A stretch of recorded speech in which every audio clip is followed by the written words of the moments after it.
तरह से संबद्ध इस प्रस्तुति को।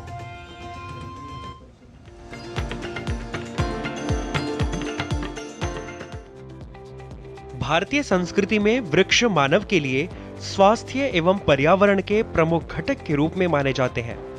आयुर्वेद में इनकी विशेषताओं का बहुधा उल्लेख मिलता है, जहां वृक्षों, पादपों या पौधों के गुण धर्म के आधार पर इनके औषधीय स्वरूप को और साथ ही पर्यावरण के पर्याप्त संतुलन को बनाए रखने की बात भी अत्यंत गंभीरता के साथ प्रतिपादित की जाती है।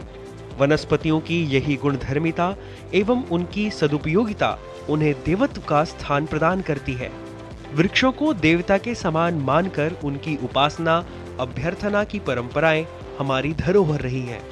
वेदों में वृक्षों को पृथ्वी की संतति कहकर इन्हें अत्यधिक महत्व एवं सम्मान प्रदान किया गया है। सबसे प्राचीन ग्रंथ ऋग्वेद में भूर्जज्ञ उत्तानपदो इत्यादि ऋचा में कहा गया है कि हमारी पृथ्वी वृक्ष से ही उत्पन्न व विकसित हुई है और उन्हीं वृक्षों में श्रेष्ठ पीपल के वृक्ष के पूजन के पीछे कुछ रोचक धार्मिक कारण भी हमारे शास्त्रों में निरूपित हैं। श्रीमद् भगवद गीता में श्री कृष्ण ने अश्वत्थः सर्ववृक्षाणाम यानी मैं वृक्षों में पीपल हूं यह कहा है। वस्तुतः स्वयं भगवान ने उससे अपनी उपमा देकर पीपल के देवत्व और दिव्यत्व को व्यक्त किया है। शास्त्रों में वर्णित है कि अश्वत्थः पूजितो यत्र पूजिताः सर्वदेवताः, अर्थात पीपल की सविधि पूजा अर्चना करने से संपूर्ण देवता स्वयं ही पूजित हो जाते हैं। और ध्यान देने वाली बात यह है कि अधिकतर वृक्ष दिन में ऑक्सीजन का उत्सर्जन करते हैं और कार्बन डाइऑक्साइड का ग्रहण करते हैं, जबकि इंसानों के विपरीत रात को वृक्ष कार्बन डाइऑक्साइड का उत्सर्जन करते हैं, वे ऑक्सीजन लेते हैं। इन्हीं कारणों से यह कहा जाता है कि रात को वृक्ष के नीचे नहीं सोना चाहिए। लेकिन वैज्ञानिकों के अनुसार पीपल एकमात्र ऐसा वृक्ष है जो 24 घंटे ऑक्सीजन ही छोड़ता है, इसलिए इसके पास जाने से कई रोग दूर होते हैं और शरीर स्वस्थ रहता है। पीपल वृक्ष प्राचीन काल से ही भारतीय जनमानस में विशेष रूप से पूजनीय रहा है। ग्रंथों में पीपल को प्रत्यक्ष देवता की संज्ञा दी गई है। अश्वत्थ अर्थात पीपल को अपने गुणों के कारण संस्कृत वाङ्मय में शुचिद्रुम, बोधिद्रुम, विप्र, मंगल्य, पवित्रक आदि नामों से भी जाना जाता है। जहां सनातन मान्यताओं के अनुसार पीपल को पूज्य मानकर उसे अटल प्रारब्धजन्य कर्मों से निवृत्ति का कारक भी माना गया है।